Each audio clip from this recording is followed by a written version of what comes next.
샬롬, 반갑습니다. 정용만 목사입니다.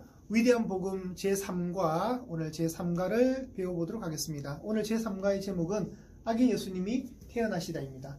아기 예수님의 탄생에 관해서 우리가 세 가지로 보게 됩니다. 첫 번째는 만왕의 왕께서 초라한 곳에서 태어나심에 관해서, 두 번째는요 메시아께서 소외된 자들을 위해서 태어나심에 관해서, 마지막 세 번째는 온 열방을 비추는 빛이 태어나심에 관해서 배우게 될 것입니다.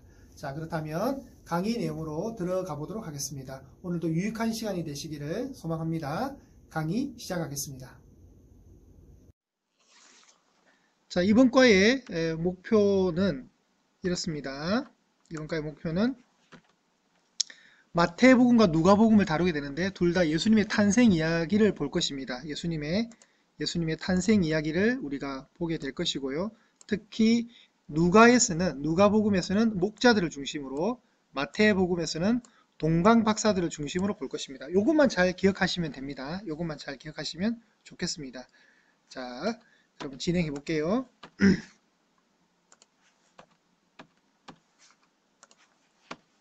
자, 신학적인 주제는 예수님의 이 겸손한 탄생을 통해서 하나님 나라의 본질과 하나님 나라의 범위를 우리가 발견할 수 있게 됩니다. 하나님의 나라 본질, 하나님의 나라는 낮아짐이죠. 낮아짐을 통해서 결국 하나님이 역전을 시키시는, 그러니까 강한 자가 힘을 가지고 갈 수 있는 그런 나라가 아닙니다. 그건 하나님 나라의 본질이 아닙니다. 하나님 나라의 본질은 겸손이고 자기 부정입니다. 자기 부인. 하나님이 인간이 되셨다. 굉장히 말도 안 되는 얘기죠. 하나님이 인간이 되셨습니다. 그리고 인간으로 오신 예수님이 얼마나 열악한 환경, 비천한 환경에서 태어나셨는가를 우리가 발견할 수가 있습니다. 자, 첫 번째 소제목인 만왕의 왕께서 초라한 곳에서 태어나셨습니다. 누가복음 2장 1절에서 7절 말씀인데, 예수님은 여러분 아시다시피 화려한 왕궁에서 태어나지 않으셨습니다. 왕이, 그것도 하나님이셨는데, 하늘의 왕께서 이 땅에, 이 죄인들의 세상에 왔는데 모든 걸 다 포기하시고 권리를 포기하시고 초라한 장소를 택하셔서 오셨다는 거죠. 이것이 하나님 나라의 본질을 또 보여주는 겁니다. 자, 1절부터 7절까지 말씀을 볼게요. 가이사 아구스토가 명령을 내립니다. 천하에 명령을 하죠. 다 호적을 해라. 호적을 해라니까 모든 사람이 호적하려고 고향으로 갑니다.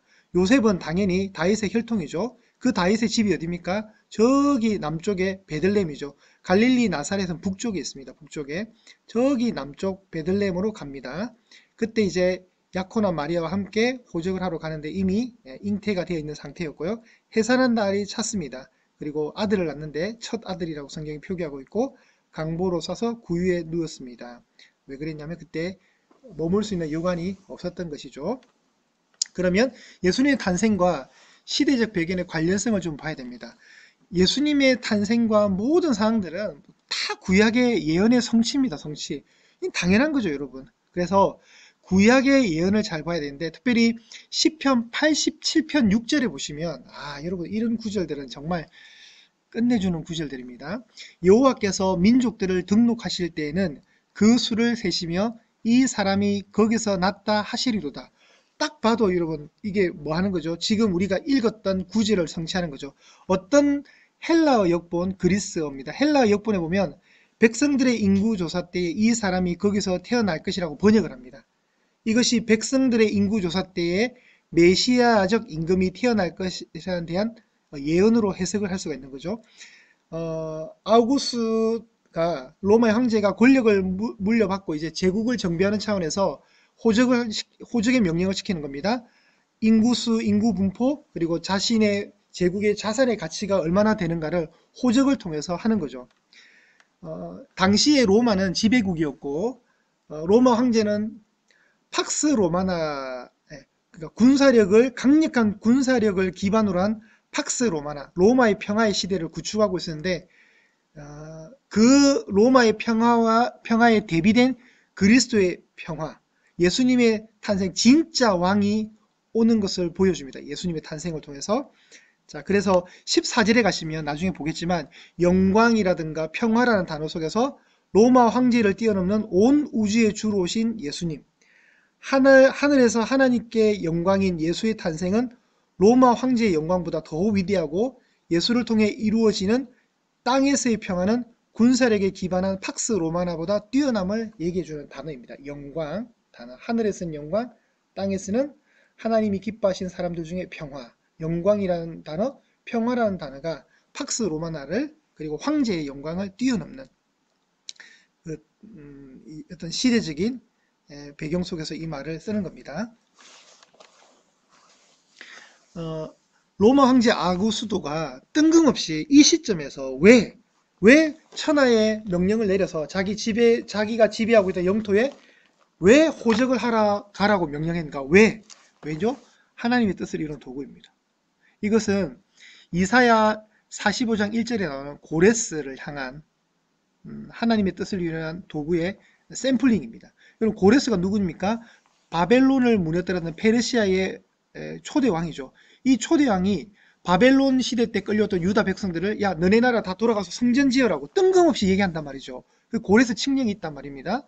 고레스가 하나님께 쓰임받는 거 본인은 그런 뜻으로 한 것이 아니지만 하나님의 뜻을 이루어요. 그래서 하나님이 이사야에서 보면 내 종 고레스라는 표현도 쓰시고 여호와께서 그의 기름 부음을 받은 고레스에게 이같이 말씀하시되 이러면서 하나님이 이 일들을 하시는 거예요. 정말 기가 막히죠. 왜 이 시점에 아구스도가 호적을 하러 보냈을까? 표면적으로는 뭡니까? 인구수, 인구 분포, 자산 가치인 것처럼 보이지만 이것은 하나님의 뜻을 이루는 도구입니다. 도구. 마치 여러분 이런 거 똑같죠. 갈대 상자에 모세가 이렇게 나이강에 두둥뜰 때 왜 하필 그 시점에 왜 공주가 모이고 하러 나왔을까요? 하나님의 뜻을 이루는 도구입니다. 그죠? 왜? 그 시점에. 너무나도 우연처럼 보이지만 하나님의 섭리하심이 있는 거죠. 오늘 지역에 두 개가 나오는데 나사렛과 베들레헴입니다. 여러분 아시다시피 나사렛은 북부에 있고요. 베들레헴은 남부에 있습니다. 나사렛은 예수님이 자라신 배경을 가진 장소가 되죠. 그러나 근본 태생지는 어디입니까?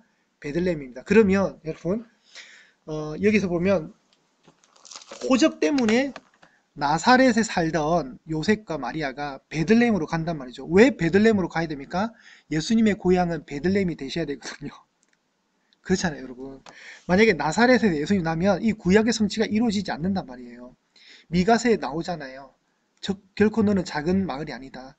베들레헴 가셔서 예수님 탄생해야 되거든요. 그러니까 예수님이 탄생을 하려면 뭔가 외부적인 강제성이 있어야 되는데 그 외부적인 강제성이 호적이란 말이에요. 또 호적을 하러 가라 하니까 가는 거예요.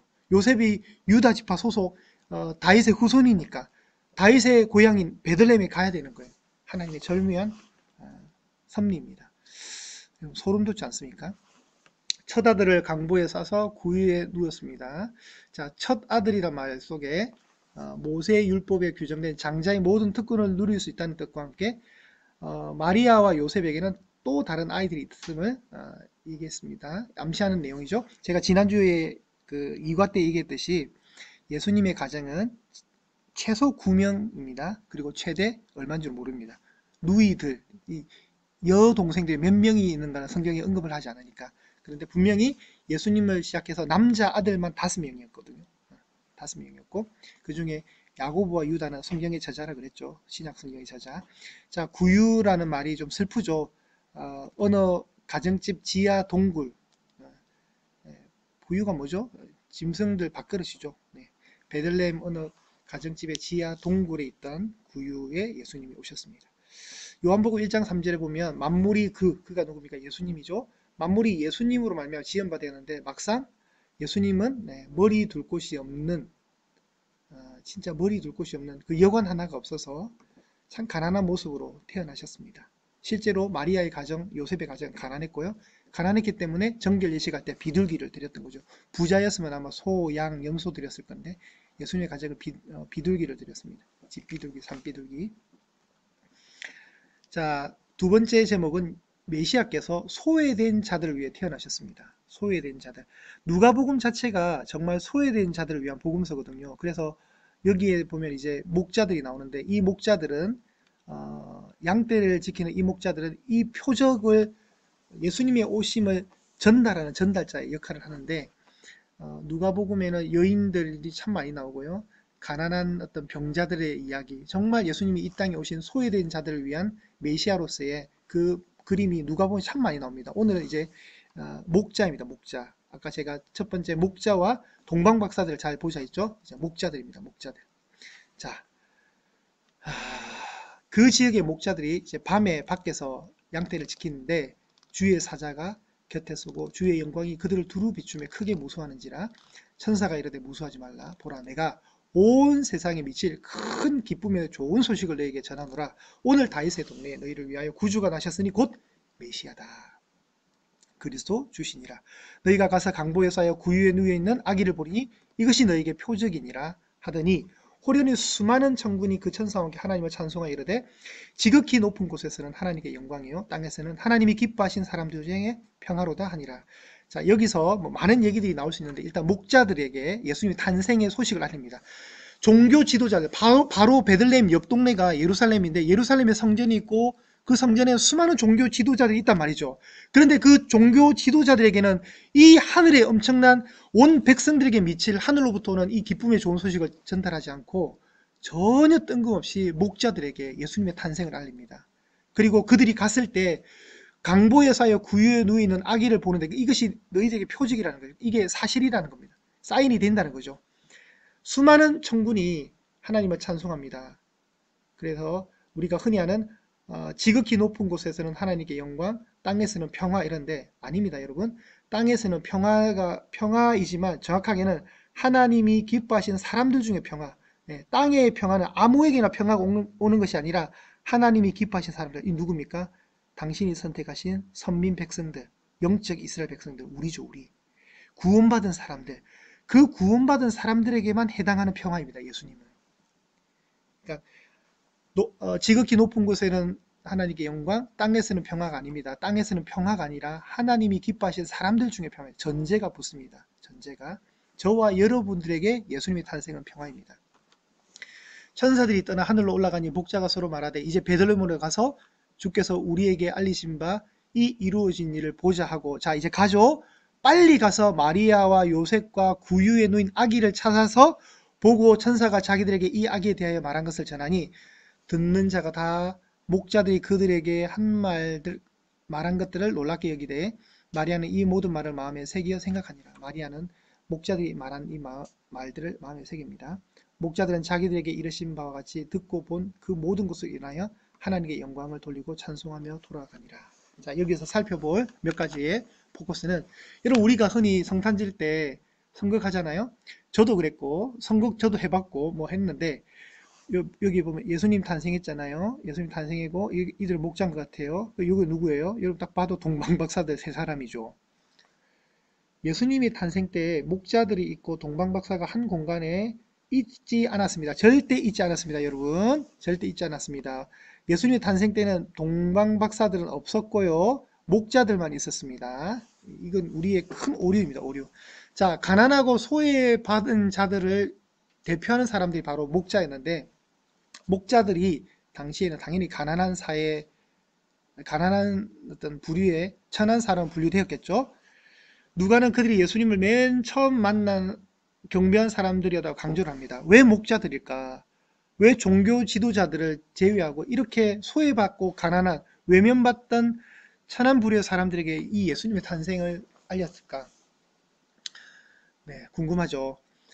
지상에서는 참 예수님의 탄생이 비천한 배경 속에 있는데 상반되게 그것과는 정반대되게 하늘에서는 호련히 수많은 천군이 천사들과 함께 하나님을 찬송하고 있습니다. 대비되고 있습니다. 그렇죠? 자, 이런 엄청난 정말 하늘의 이벤트가 이 땅에서 일어나고 있는데 엄청난 이벤트가 일어나고 있는데 예수님이 탄생하신 이 자체가 왜 이렇게 목자들에게 먼저 알려진 바가 될까요? 그래, 이 목자들은 무슨 덕을 세웠길래 이 목자들이 뭔 일을 그렇게 잘했길래 여러분 이렇게 하늘의 소식을 받게 될까요? 여러분 대단하지 않습니까? 그러면 우리가 생각해 볼 수 있는 게 이 목자들은 우리가 생각하는 그런 수준의 목자가 아니라 이거는 당연히 이 배경 속에 이 사람들은 하나님을 믿는 사람들이었을까요? 당연히 믿겠죠. 그죠? 당연히 믿으니까 이 이야기가 받고 행동으로 취할 수 있겠죠. 이 사람들에게는 믿음이라는 게 있었습니다. 하나님을 경외하는 믿음. 그럼 이 사람들은 그냥 단순히 목동들이 아니에요. 그냥 양 치는, 생계를 위해서 이 양들을 치는 목동들이 아니에요. 뭔가가 있어요, 이 사람들은. 자, 그 배경을 보겠습니다. 그 배경을 보려면 여러분 아주 재미있는 성경책이 예레미야 35장입니다. 예레미야 35장을 반드시 읽으십시오. 재미있게 읽으십시오. 19절밖에 없습니다. 아주 재미있게 읽으십시오. 당시에 유다가 굉장히 타락했었고 유다가 말을 듣지 않아요. 말을 안 듣는데 말을 정말 잘 들었던 사람들을 지금 비교하고 있는데 이게 레갑 사람들이 레갑 사람. 레갑 지파 사람들이거든요. 레갑 족속을 지금 소개하는 거예요. 레갑 족속. 자, 이거는 여러분이 반드시 읽으셔야 됩니다. 이제 붉은 줄, 내 앞에 설 사람이 영원히 끊어지지 아니하리라. 이 붉은 줄을 따라오시기 바랍니다.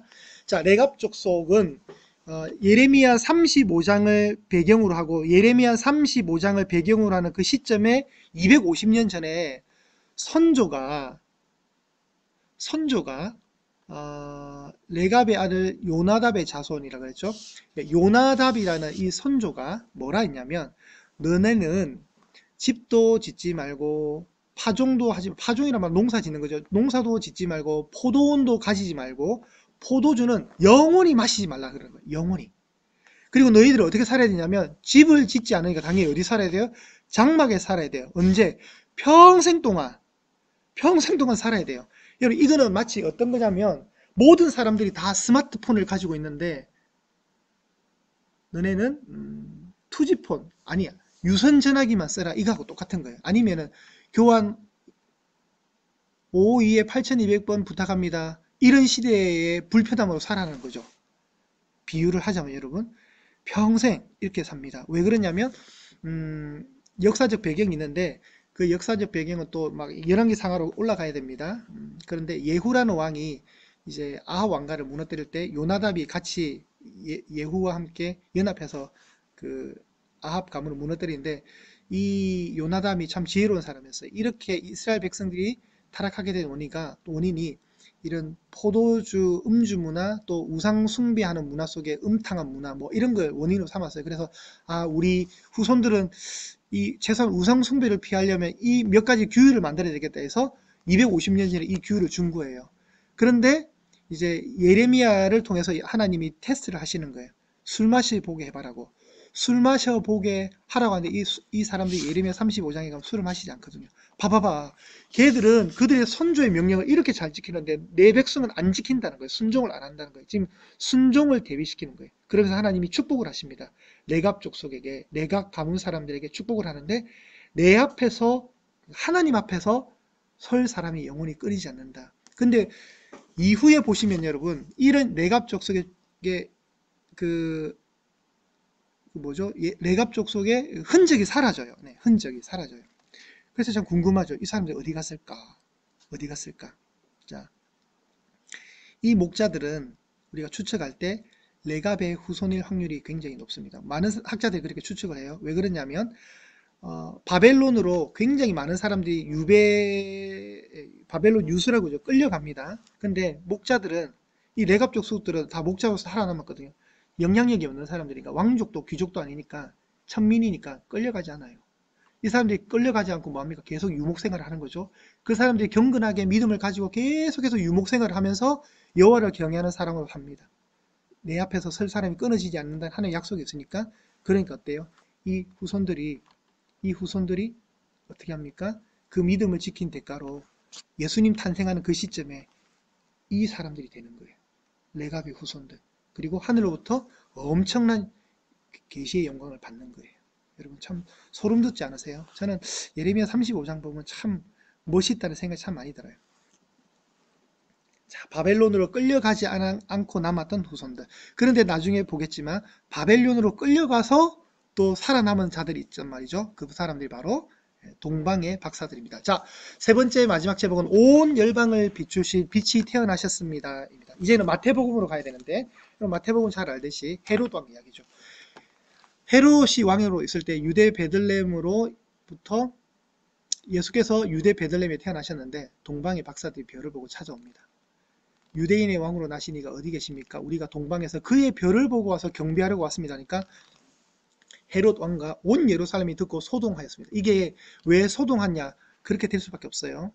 자, 추적을 합니다. 유다 베들레헴 땅에 납니다라고 선지자가 얘기했습니다. 이러면서 유다 베들레헴에 관한 예언이 있죠. 미가서에 너는 유대의 고을 중에 가장 작지 아니하도다. 내게서 베들레헴 너네에게서 한 다스리는 자가 나와서 내 백성 이스라엘 목자가 되리라. 이게 구약의 예언인데 베들레헴으로 예수님이 탄생했죠. 베들레헴에서 탄생하게 된 배경이 뭐였죠? 네, 호적 조사 때문에 그랬죠. 호적 때문에 그랬죠. 네. 자, 우리가 흔히 찬송가 때문에 동방박사 세 사람이 하기 때문에 맨날 동방박사는 세 사람이에요. 왜 또 세 사람이냐면 그들이 가져왔던 게 황금과 유향과 몰락이거든요. 이것 때문에.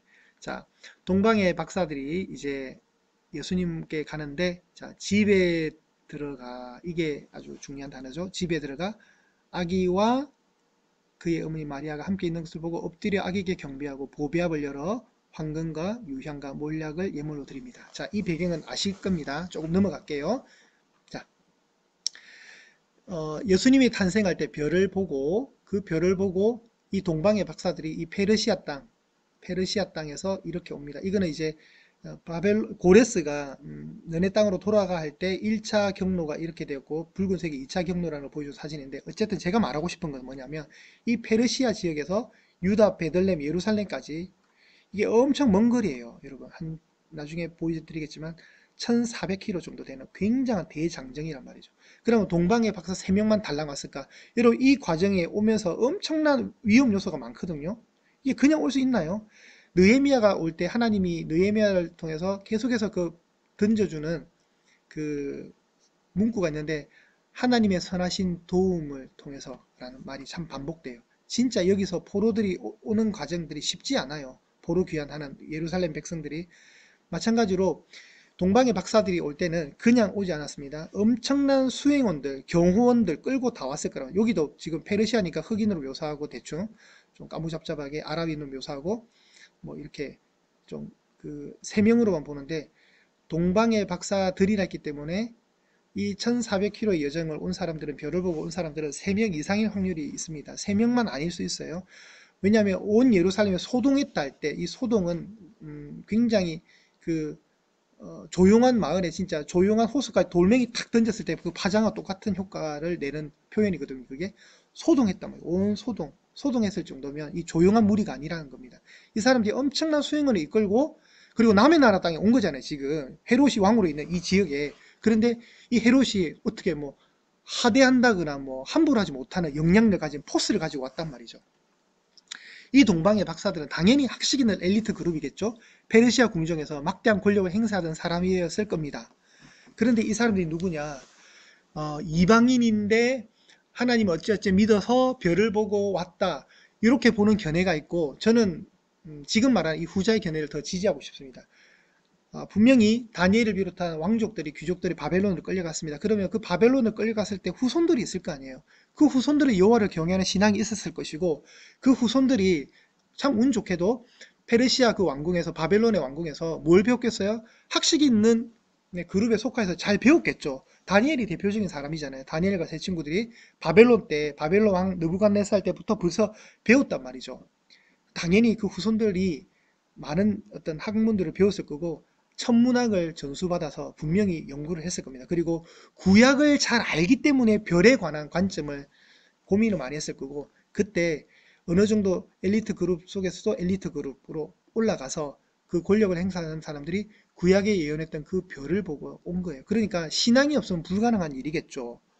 저는 그렇게 보고요. 자, 요거는 이제 태양계인데요. 태양이고요. 우리 지구가 여기 있습니다. 우리 옛날에 아시죠? 여기가 수성, 금성, 지구, 화성, 목성, 토성, 화목토, 월수금, 화목토 이렇게 보시면 됩니다. 요 뒤에 뭐 있는 별들은 천해, 명, 이렇게. 명왕성은 이제 떨어졌죠. 이게 뭐 이게 이름에서 빠졌다고 하는데, 어쨌든 우리가 오늘 봐야 될 이 행성은 목성과 토성입니다. 엄청 사이즈가 크죠. 제일 큰 사이즈는 태양 다음으로 목성이 제일, 태양계에서는 목성이 제일 큰 행성이죠. 얘들은 분명히 태양을 중심으로 돌잖아요, 여러분. 이건 아시죠? 돌아요. 그러면 이렇게 자기가 도는 이 라인이 있단 말이죠. 목성도 돌고 토성도 돕니다. 목성도 돌고 토성도 돌다 돌다 보면 어떻게 될까요? 만날 수 있잖아요. 그죠? 이게 바로 예. 자, 주피터라 불리는 목성. 그리고 여섯 번째 행성이 이 여섯 번째 행성이라서 또 6일에 이게 막 이게 여러분 어, 뭐 진짜 정직하게 보면 세턴인데 어, 영어로 이건 세런 이래 읽더라고요. 세턴인데 이게 사탄하고 표기법도 비슷해요. 사탄. 그래서 이게 사탄의 별이라고도 불리고 뭐 여섯 번째니까 성경에는 항상 6이 불완전한 숫자잖아요.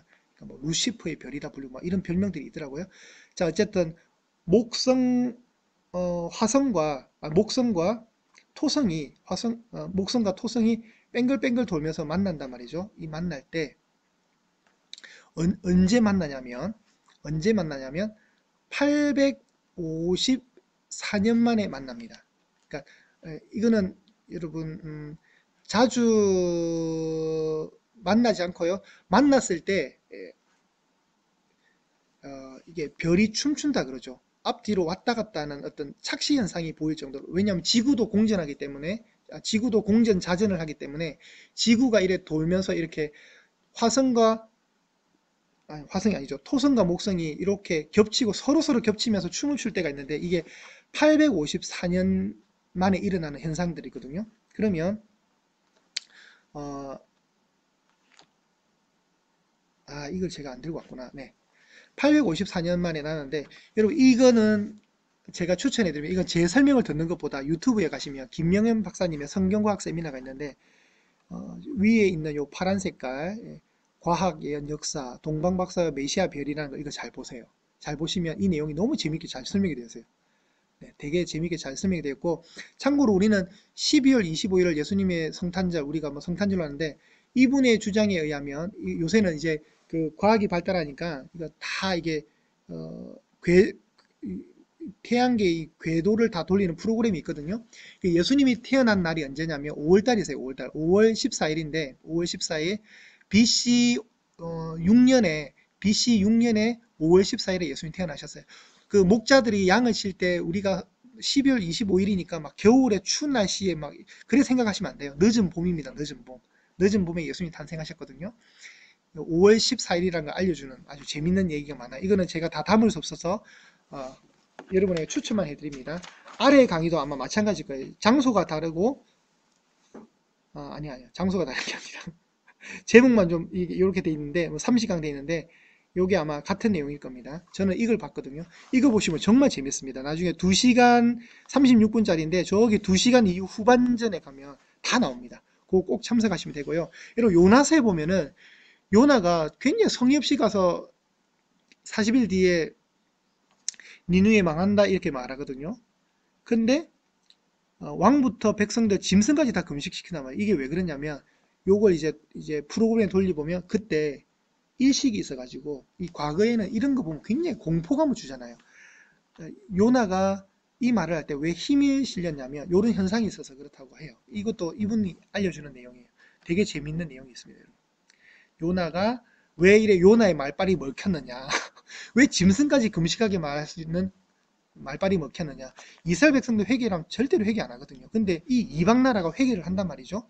왜 그랬냐면 그때 하늘에 이런 이상한 징조가 있어가지고 공포감을 줬어요. 그러니까 요나의 말에 힘이 실렸고 다 금식하게 되었다는 역사적 사실이 있습니다. 자, 여러분 오늘 강의 자 끝으로 가겠습니다. 집에 들어가서 황금과 유연과 몰약을 예물로 드리는데 동방의 박사들은 절대 3명이 아닐 확률이 있다는 걸 열어놓으셔야 됩니다. 자, 이 행동은 뭐냐면 이들이 경배하는 행동은 장차 만왕의 왕 예수 그리스도께서 온 민족과 온 열방 온 민족과 온 열방이 무릎을 꿇고 경배할 날을 보여주는 예표가 됩니다. 예표. 사인이 됩니다. 사인.